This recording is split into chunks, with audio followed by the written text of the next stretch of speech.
Bonjour à tous, comment ça va? Pas de soucis si vous avez des difficultés avec le français. Aujourd'hui, ce sera le tour du pluriel, exactement du pluriel des noms, de substantifs. Une capsule vidéo donc, pensée aussi pour réviser la langue.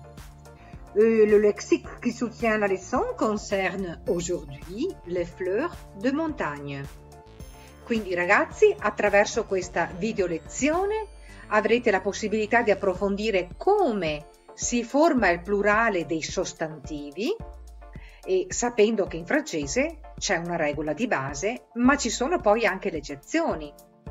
E impareremo anche il lessico, un lessico particolare, in questo caso, in questa lezione, i fiori di montagna. Attraverso delle piccole storielline, quasi dei ritornelli, proviamo anche a facilitare il ricordo, la memorizzazione di queste famose eccezioni per comprendere la formazione del plurale. Allons-y! La règle générale est très simple pour former le pluriel des substantifs en français. On ajoute simplement un S à la fin du nom, mais on ne le prononce pas. Faites attention, pas de prononciation du S. La fleur, ici, c'est la gentiane, la genziana. Avete osservato che ho detto la fleur e non le fleur? La fleur è un nome femminile in francese e non in italiano, uno di quei nomi che cambiano genere.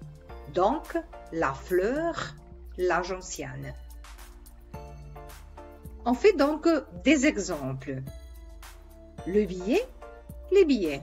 Le garçon, les garçons. Le crayon, les crayons. Le chat, les chats. Ma se non devo far sentire la pronuncia della S alla fine della parola plurale, come faccio a capire se è plurale o singolare? Ed ecco qui che ci torna ancora questo mantra della pronuncia francese che è molto importante, delle semivocali e dei suoni tipici della lingua francese. Le è diverso da le. Le billet, il biglietto, les billets, i biglietti. Quindi devo far bene a sentire la differenza tra le e le. La fleur, ici, è l'œillet, il garofano.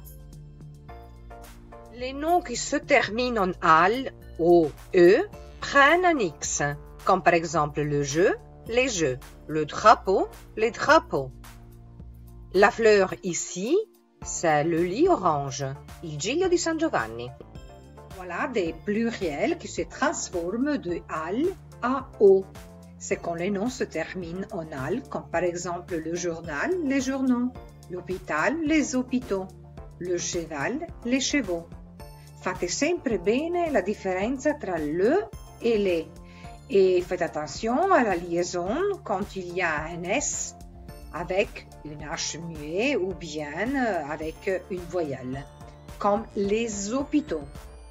La fleur, ici, est l'encolie commune, l'aquilegia. Mais attention aux exceptions.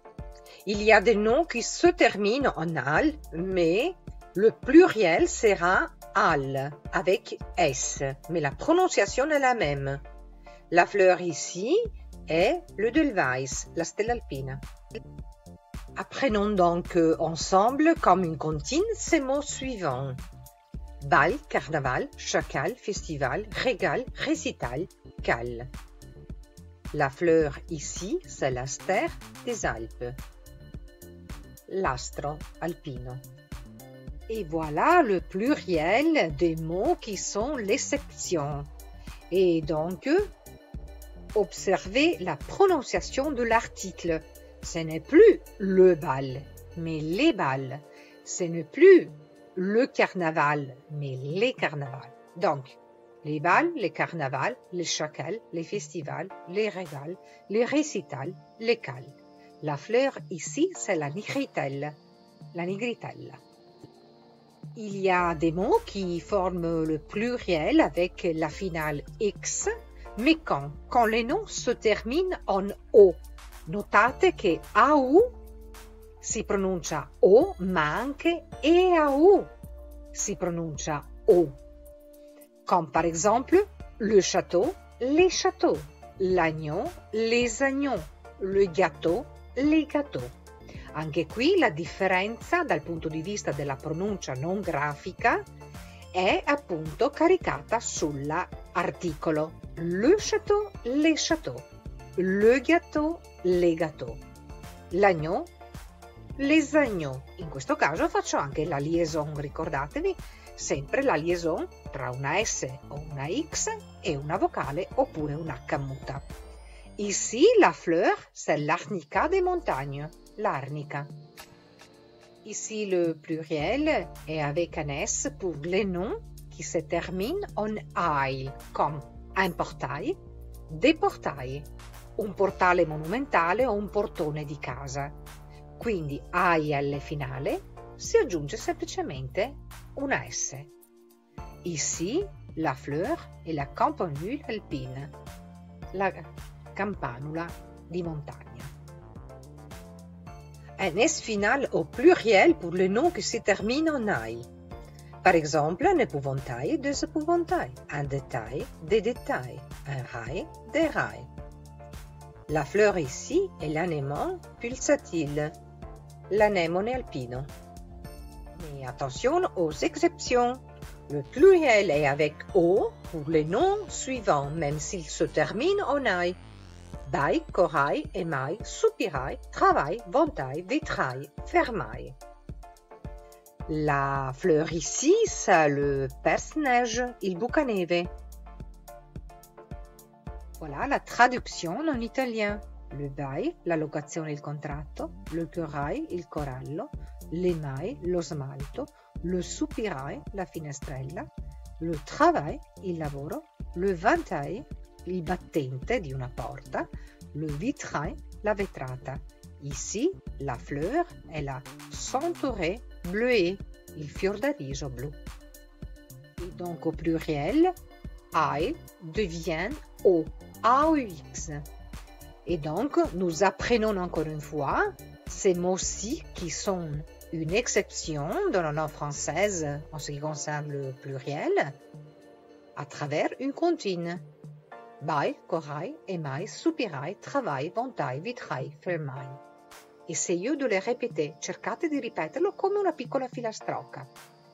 Diventa quindi al plurale le bail, les baux, le corail, les coraux, l'émail, les aimants, le soupirail, les soupirants, le travail, les travaux, le ventail, les vantaux, le vitrail, les vitraux, le fermail, les ferments.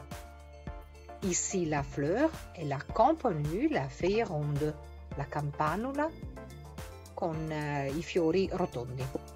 Ed ecco che torniamo ragazzi alla S del plurale, alla fine della parola.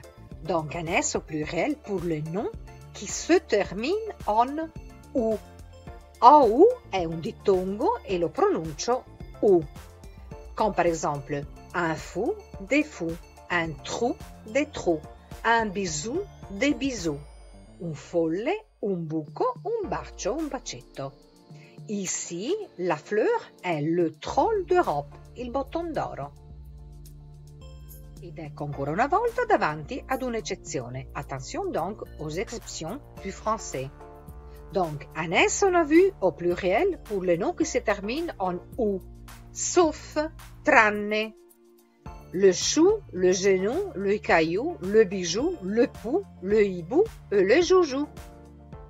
La fleur ici è le sabot de Vénus, la scarpetta della Madonna o la scarpetta di Venere. Anche questa volta impariamo questa eccezione del plurale in francese attraverso una sorta di filastrocca. Apprendre donc comme une comptine. Chou, genou, caillou, bijou, pou, hibou, joujou. Se lo ripetete più volte diventa proprio quasi una storiellina, una piccola filastrocca. Vediamo la traduzione. Le chou, il cavolo, le genou, il ginocchio, le caillou, il ciottolo di fiume, il sassolino, le bijou, il gioiello, le pou, il pidocchio, le hibou, il gufo, le joujou, il giocattolo. Ici, la fleur è la grande gentiane jaune, la gentiana gialla. E devient au pluriel e. Notate che la pronuncia è la stessa ma la grafia è diversa. Par exemple, un neveu, des neveux, sauf, tranne alcune parole che prendono la S. Le pneu, les pneus, bleu, bleu, le lieu, les lieux, l'émeu, les émeus. Lo pneumatico, blu, il merluzzo, l'émou, che è una specie di struzzo. Notate anche la differenza tra le lieu, il merluzzo, il cui plurale è con la S, e le lieu, il luogo, il cui plurale è con la X. La fleur ici è l'orchidée moucheronne, l'orchidea di montagna. Il y a des noms qui n'ont pas de pluriel, donc ce sont les noms qui se terminent par S, X ou Z, ne changent pas au pluriel. Finiscono e terminano già per S, X o Z, non c'è necessità di aggiungere un'altra X o un'altra S, quindi di formare il plurale. Quindi non cambiano. Ici, la fleur è le trèfle, il fiore del trifoglio. Pas de pluriel donc pour les noms suivants. Le pays, les pays. Le temps, les temps. La noix, les noix. Le prix, les prix. Le nid, les nez. Il paese, il tempo, la noce, il prezzo, il naso. Ici, la fleur è le circe épineux, il cardo. Ora dei nomi che non cambiano il plurale. Donc, pas de pluriel pour les noms suivants. La brebis, les brebis. Le bus, les bus. Le cas, les cas. Le fils, les fils. La pecora, l'autobus, il caso, il figlio. Fate attenzione alla pronuncia proprio del figlio. Le fils, les fils. Fa un po' eccezione, non pronuncio neanche la L, per non confonderla con la parola le fil, che significa il filo. Ici, la fleur è la marguerite de montagne, la margherita. Il y a des pluriels qui sont irréguliers. Ci sono dei plurali che sono irregolari, quindi cambiano proprio anche la radice, ecco, della parola. Un œil, des yeux. Un occhio, degli occhi. Quindi qui cambia proprio la parola. Un monsieur, des messieurs. Une madame, des mesdames. Une mademoiselle, des mesdemoiselles. Un gentilhomme, des gentilshommes. Notate esattamente dove c'è il cambiamento. Ici, la fleur è le lit martagon, il giglio.